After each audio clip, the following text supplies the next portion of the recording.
മാർക്കോട് blood എന്ന് പറയുന്ന പാട്ടിറങ്ങി. വിനായക് ശശികുമാറിന്റെ വരികൾക്ക് രവി ബസൂറിന്റെ സംഗീതത്തിലായിരുന്നു ഇറങ്ങിയത്. രണ്ടാൾക്കാരെ കൊണ്ട് പാടിപ്പിച്ചു. സന്തോഷ് വെങ്കിയെയും നമ്മുടെ ഡാപ്സിയെയും കൊണ്ട് പാടിപ്പിച്ചു. ഇതിനകത്തൊരു സങ്കടം എന്താണെന്ന് വെച്ച് കഴിഞ്ഞാൽ, ഒരു മനുഷ്യന്റെ കാരിയർ തകർക്കുന്ന തക്കവണ്ണമാണ് ഇതിന്റെ സംഘാടകർക്ക് ഒരു നീക്കം എന്ന് വേണേൽ പറയാം. കാര്യം എന്താണെന്ന് വെച്ച് കഴിഞ്ഞാൽ, ഡാപ്സി പാടി അത് ഒരു 5 ദിവസം കൊണ്ട് 4 മില്യൺ വ്യൂസ് ആയി. അതിനുശേഷം പറയുന്നു ജനങ്ങൾക്ക് ഇഷ്ടപ്പെട്ടില്ല, അതുകൊണ്ട് ഞങ്ങൾ മാറ്റുവാന്ന് പറഞ്ഞു. സന്തോഷ് വെങ്കിയെ കൊണ്ട് പിറ്റേ ദിവസം തന്നെ വേറെ പാട്ട് അപ്ലോഡ് ചെയ്യുന്നു. ഇപ്പം 2 മില്യണേ ആയുള്ളൂ 5 ദിവസമായിട്ട്. സത്യം പറഞ്ഞാൽ ആ മനുഷ്യന്റെ കാരിയറിനെ തന്നെ, ഡെപ്സിയുടെ കാരിയറിനെ തന്നെ ഇല്ലാതെ ആക്കുന്ന ഒരു പ്രവണതയാണ് അതിന്റെ സംഘാടകരിൽ നിന്നുണ്ടായത്. നമുക്കെല്ലാവർക്കും അറിയാം, മാളികപ്പുറം ഇറങ്ങിയപ്പോൾ ഈ ഉണ്ണിമൂന്തനെ പറ്റി സീക്രട്ട് ഏജന്റ് പറഞ്ഞപ്പോൾ അവിടെ എന്തെല്ലാം കോലാഹലം നടന്നു. ആ പടം വിജയിക്കുകയും ചെയ്തു.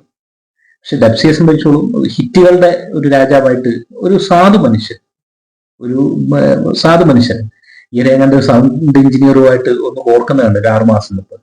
പിന്നെ പുള്ളിയുടേതായ ചപലതകളൊക്കെ ഉണ്ട്. അത് ഏറിലെടുത്തിട്ട് ആ മനുഷ്യനെ എല്ലാവരും കളിയാക്കിയാണ്. പക്ഷെ ഞാൻ ആ പാട്ട് കേട്ടിട്ട് ഇച്ചിരി കൂടെ ബേസ് എഫക്റ്റ് ഉള്ളത് ഡാപ്സിയുടെ പാട്ടായിട്ടാണ് എനിക്ക് തോന്നിയത്. ഇത് രവീന്ദ്ര സംഗീതമൊന്നും അല്ല.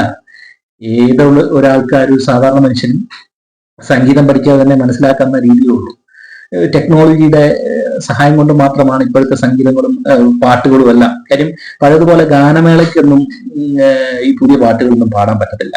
കാര്യം എല്ലാം ഈ ഓട്ടോ ട്യൂൺ കാര്യങ്ങളും ഒക്കെ ഇട്ടായതുകൊണ്ട് പഴയ ഞാനൊക്കെ പ്രായം ചെന്ന മനുഷ്യരാണ്, ജീവിതത്തിന്റെ പകുതിയായവരാണ്. അപ്പം 80-ലെയും 90-ലെയൊക്കെ പാട്ടാണ് നമുക്ക് പ്രിയമുള്ളത്. അതൊക്കെയുള്ളൂ ഇപ്പോഴും ഗാനമേളയ്ക്ക് പാടാൻ പറ്റുള്ളൂ. ഈ ഡാപ്സിയിലൊക്കെ പാട്ട് ഗാനമേളയ്ക്കൊക്കെ ചുരുക്കമായിട്ടും പാടുന്നത്, അല്ലെങ്കിൽ പുതിയ പാട്ടുകൾ എല്ലാം ടെക്നോളജിയുടെ സഹായം കൊണ്ടാണ് എന്ന് പറഞ്ഞുകൊണ്ട് ഡാപ്സിക്ക് കഴിവില്ലെന്ന് എനിക്ക് തോന്നുന്നില്ല. ആ വ്യക്തിയുടെ ആ ഒരു ബേസ് എഫക്റ്റും ഒരു ശൈലിയും എല്ലാം എനിക്ക് ഇഷ്ടപ്പെട്ടു. എന്നെ സംബന്ധിച്ചോളൂ കേരളം ഇഷ്ടപ്പെടുന്ന ഒരു വ്യക്തിയാണ്. ഒത്തിരി അനവധി ഹിറ്റ് പാടിയിട്ടുള്ള ആളാണ്. പക്ഷെ ഈ ഒരു കേസ് കേട്ട് എനിക്ക് വലിയ വ്യത്യാസമൊന്നും ആ സംഗീതത്തിലും അല്ലെങ്കിൽ ആ ഒരു ഒച്ചയിലോ എന്തെങ്കിലും എനിക്ക് ഒരു വ്യത്യാസം തോന്നിയില്ല. പിന്നെ അതിന്റെ ഒരു എഡിറ്റിങ്ങും ആ എഫക്റ്റും സൗണ്ട് കമ്പോസിങ് അതിനകത്തൊക്കെ ഒരു വ്യത്യാസം തോന്നുന്നു പറഞ്ഞാൽ അത് ഡെപ്സിയുടെ കുറ്റമല്ല. ഇത് മനഃപൂർവ്വം ആ ഒരു സാധു മനുഷ്യനെ കരിവാരി തേക്കാൻ തന്നെ അതിന്റെ സംഘാടകര് എന്തോ ഇതിനകത്ത് ഗൂഢമായിട്ട് നടക്കുന്നുണ്ട്. അതിന്റെ ഒരു സിനിമാ ഫീൽഡിലെ അല്ലെങ്കിൽ ഡാപ്സി ഇല്ലാതാക്കുക എന്നുള്ള രീതി. ഞാൻ ഡാപ്സിയുടെ ഒരു ഡൈഹാർട്ട് ഫാനൊന്നും അല്ല, എന്നാലും അദ്ദേഹത്തിന്റെ പാട്ടുകൾ എനിക്ക് ഇഷ്ടമാണ്. ഇത് ഞാൻ ഈ 2 വേർഷനും കേട്ടു.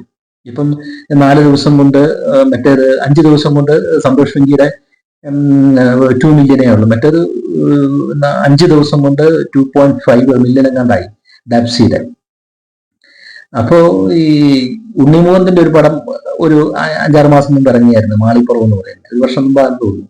അപ്പോ സീക്രട്ട് ഏജന്റ് എന്തോ പറഞ്ഞെന്ന് പറഞ്ഞ് സീക്രട്ട് ഏജന്റിനെ തെറി വിളിക്കുകയും പടം വിജയിച്ചു. എന്നാലും ആ വ്യക്തി അങ്ങനെ ചെയ്തു.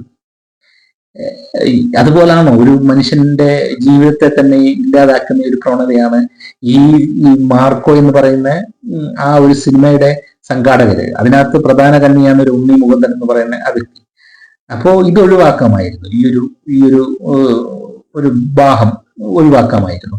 കാര്യം ഒരാളെ വിളിച്ചു വരുത്തി അപമാനിച്ച് അത് സോഷ്യൽ മീഡിയയിൽ ആഹ്ലാദപരമാക്കുക എന്ന് പറഞ്ഞാല് മോശമായിപ്പോയി. ഇപ്പൊ എന്നെ സംബന്ധിച്ചോളൂ, എനിക്ക് ആ ട്രെയിലർ കണ്ടിട്ട് ഇഷ്ടപ്പെട്ടു, സിനിമ ഇഷ്ടപ്പെട്ടു. പക്ഷെ ഞാൻ കണ്ടില്ലെങ്കിലും സിനിമ വിജയിക്കേണ്ടതാണെങ്കിൽ വിജയിക്കും. പക്ഷെങ്കിൽ എനിക്ക് ഈ ഒരു കാര്യത്തിന്റെ അടിസ്ഥാനത്തിൽ എനിക്ക് തോന്നുന്നു എനിക്കത് ഞാനത് കാണുന്നില്ലെന്നൊരു തീരുമാനം, മാർക്കോ എന്ന് പടം കാണുന്നില്ല എന്ന ഒരു തീരുമാനത്തിലേക്ക് എടുക്കുകയാണ്. വ്യാജപ്പതിപ്പുണ്ടെങ്കിൽ ഞാൻ കാണും, അതങ്ങനെ തന്നെ പറയും. വ്യാജപ്പതിപ്പുണ്ട് കിട്ടുകയാണെങ്കിൽ ഞാൻ കാണും. അല്ലാതെ എനിക്കത് കാര്യം ഒരു മനുഷ്യനെ ഇല്ലാതാക്കാനുള്ള പ്രവണതയാണ്.